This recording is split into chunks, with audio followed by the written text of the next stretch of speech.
Olá, meu povo de Deus! É com muita alegria, sobretudo com muito prazer, que através da internet, no YouTube, iniciamos o programa Cristo em Família, o povo de Deus.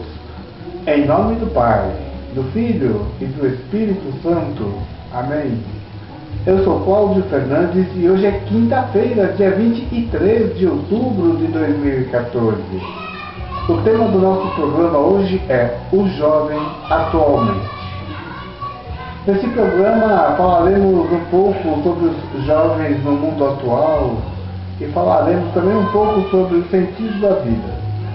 O sentido da vida, os nossos pensamentos, os nossos desejos, as nossas ambições e o que Deus pode achar de tudo isso. Antes, porém, de iniciarmos, eu volto a agradecer a cada pessoa que assiste os programas. Eu fico muito satisfeito por cada visualização. O YouTube, ele viu que ele analisou o nosso programa, a publicação pontualmente semanal. Ele percebeu que o programa vem sendo assistido e me sugeriu monetizar a conta com a inclusão de anúncios. É mais uma vitória nossa. É mais uma vitória nossa, não é só minha, não é nossa. Muito bem. Eu fico muito agradecido a Deus por permitir que eu trabalhe com a evangelização. Eu digo isso a vocês. Podem procurar um tempinho, procure encontrar um tempinho dentro das suas atividades. Procure a secretaria de pastorais da sua cidade ou do seu bairro. Pergunte se estão precisando de ajuda em alguma delas. É bem simples, tem a pastoral do batismo, da família, da criança e várias outras. Tem a pastoral, das vocações, pastoral muito boa. Pode ter certeza que o seu perfil enquadrará em alguma delas. Trabalhar com a evangelização é muito gostoso e a gente sente um prazer inexplicável. É realmente muito bom e você só precisa dispor de algum tempinho na semana. E às vezes só no final de semana mesmo. Mas vamos falar um pouco do adolescente, do jovem hoje em dia. Os jovens, em geral, hoje em dia, eles têm uma vida muito diferente do que tinha há alguns anos. E é bastante mesmo, porque com a evolução acontecem as transformações, as mudanças. Quem já passou por essa fase da juventude tem essa noção. Agora, vocês acham que os adolescentes, as adolescentes, têm uma vida legal hoje em dia? É evidente que não, gente, porque a juventude hoje ela anda muito ociosa. Primeiro porque não pode trabalhar com menos de 16 anos. Então essas pessoas, elas ficam assim meio que sem saber o que fazer.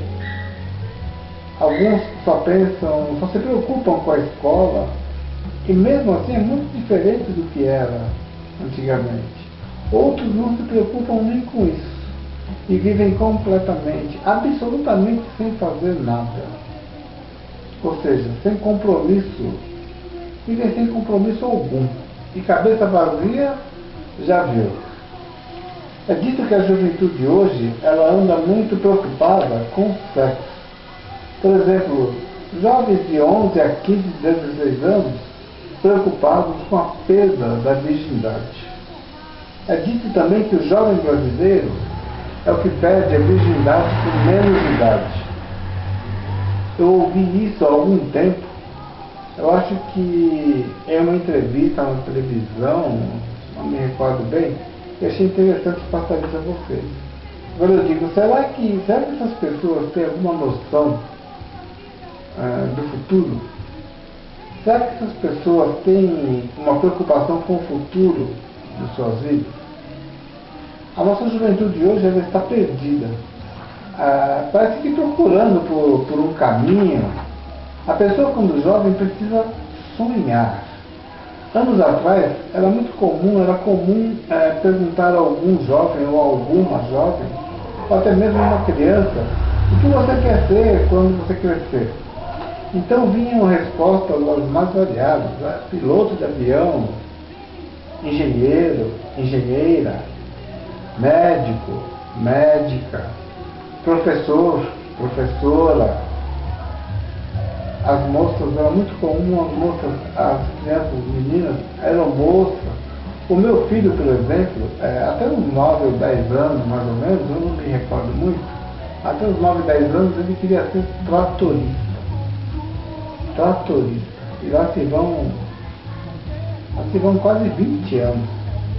Eu não sei de onde ele tirou isso, tratorista. Mas era um sonho dele. Os sonhos, eles eram os mais variados de pessoa para pessoa. Agora, tentem. Pergunte para um jovem hoje em dia qual o seu sonho. Gente, parece brincadeira, mas quase nenhum tem sonho algum. A resposta é mais ou menos assim. Sei lá. Não sei. Outros falam assim, não pensei nisso ainda. Eu falo a vocês com segurança isso, porque quando eu converso com jovens, eu sempre pergunto. Eu já perguntei isso nas minhas turmas de catequese, várias turmas, e as respostas elas são sempre as mesmas.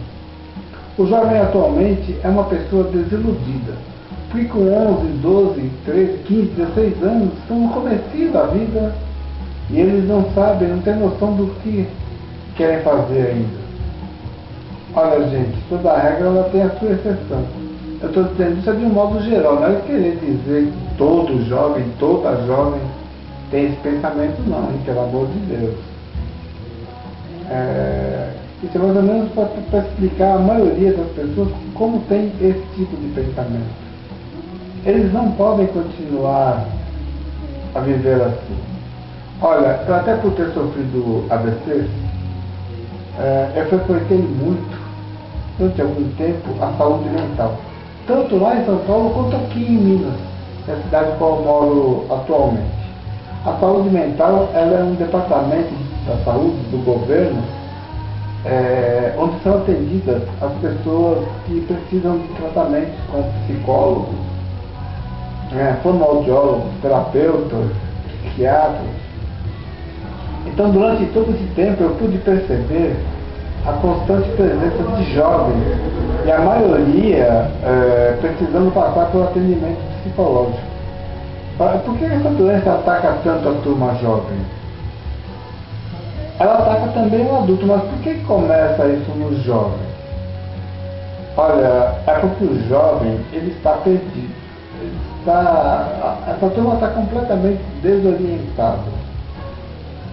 Eles não têm sonhos. Diz o meu pai, o Sr. José, que todo mundo tem que ter um objetivo na vida. E que ninguém pode viver assim, de qualquer jeito. E ele tem razão, viu? Ele é um senhor de 82 anos, ele conta que quando saiu do interior aqui de Minas, para a cidade de São Paulo, isso foi em 1953. Ele com 21 anos, ele tinha um objetivo. Então ele conta que quando ele chegou em São Paulo, ele ficou alucinado com aquele tamanho da cidade, aquela coisa toda.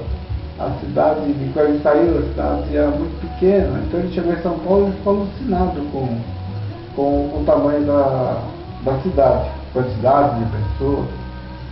E conta que começou a procurar emprego e leu anúncios em jornais solicitando empregados para emissora de rádio, televisão. Então ele foi mais do que correndo, ele falou, nossa, eu vou trabalhar na rádio, vou trabalhar na televisão, São Paulo. E se empregou lá para carregar cabos de câmeras, para reportagens. Só que o salário era muito pouco, o salário era pouco. E começou a não dar para suprir as necessidades dele lá. A vida ele foi pulando de galho em galho, ele foi tentando conseguir emprego num lugar no outro, obras, até conseguir tirar a habilitação profissional para dirigir caminhões. E acabou se empregando numa empresa de grande porte. Isso daí é uma parte dos objetivos do ser humano. São muitas e muitas histórias que eu vou contando conforme os temas do programa. Mas com relação aos jovens, precisamos tomar uma posição e vamos começar isso dentro da nossa própria família. Ou então o Papa Bento XVI, ele dizia em suas homilias que a Bíblia precisa fazer parte do seio familiar. A Bíblia precisa estar dentro da família.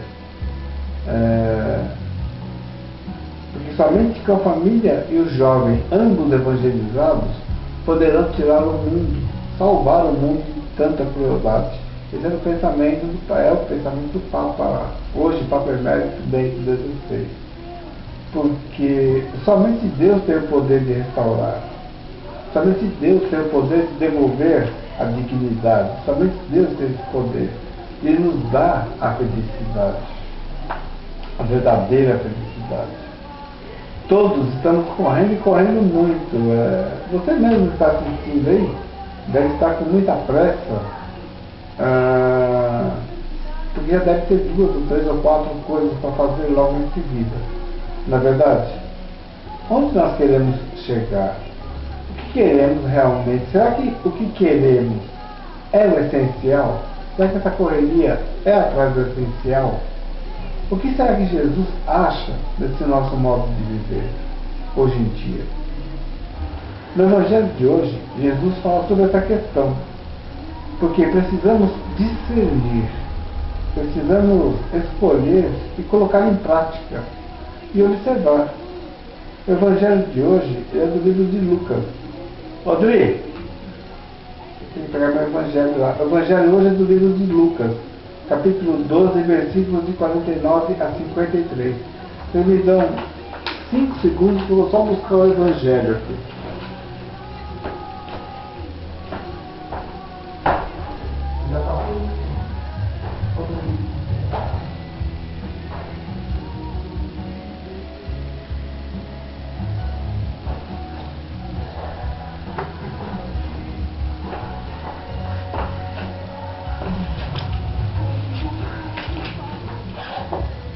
Evangelho de Lucas, Lucas 12, versículos 49 a 53.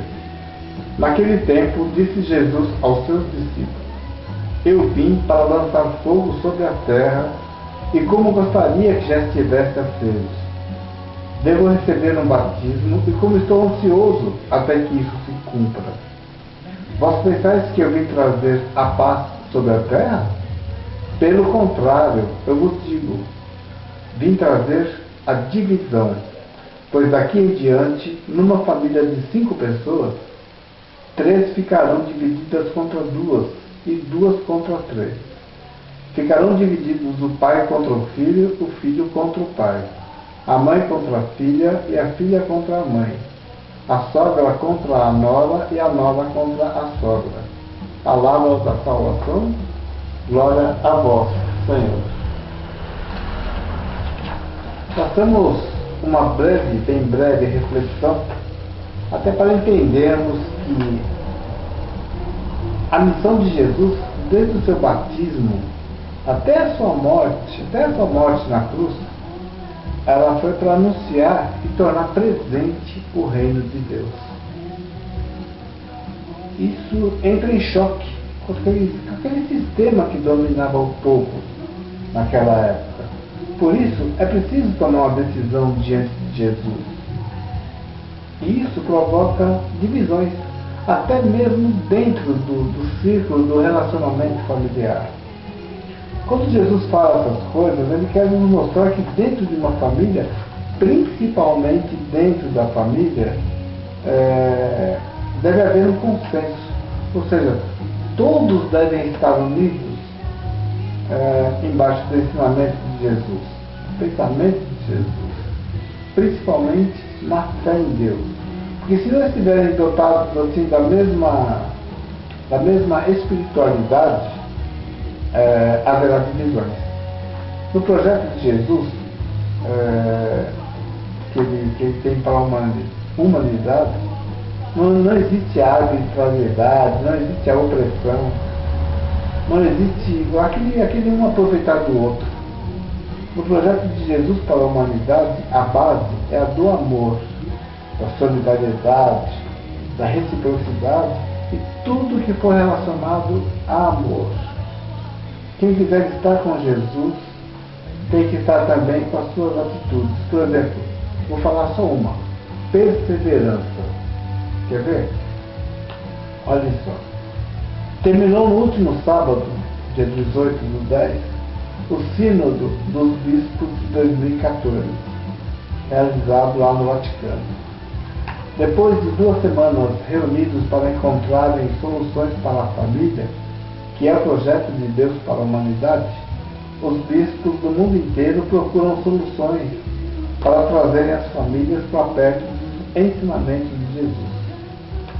A comunhão eucarística para os divorciados e casados novamente e a acolhida aos casais homossexuais não conseguiram votação suficiente para serem liberados.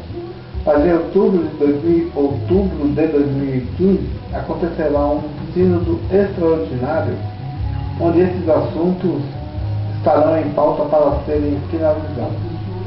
Esse é um exemplo de perseverança. Muito bem, meu povo de Deus, finalizando mais um programa, agradecendo muito a Deus por mais essa oportunidade, agradecendo a vocês, pessoas maravilhosas, pela audiência, pela paciência. O meu muitíssimo obrigado, mas de coração. Quero mandar um grande abraço para todas as pessoas que aguardam o nosso programa toda quinta-feira, o programa Cristo em Família, o Povo de Deus, que é publicado toda quinta-feira, pontualmente, graças a Deus. Então, até a próxima quinta, se Deus assim permitir, com o tema A Presença de Jesus na Família. Não se preocupe com o que os outros acham de ti. O importante não é o que os outros andam achando, mas sim o que Deus sabe a seu respeito. Padre Fábio de Mello. A palavra de hoje nos propõe a unirmos a nossa família aos ensinamentos e às atitudes de nosso Senhor Jesus Cristo. Portanto, mãos à obra. Fiquem com Deus.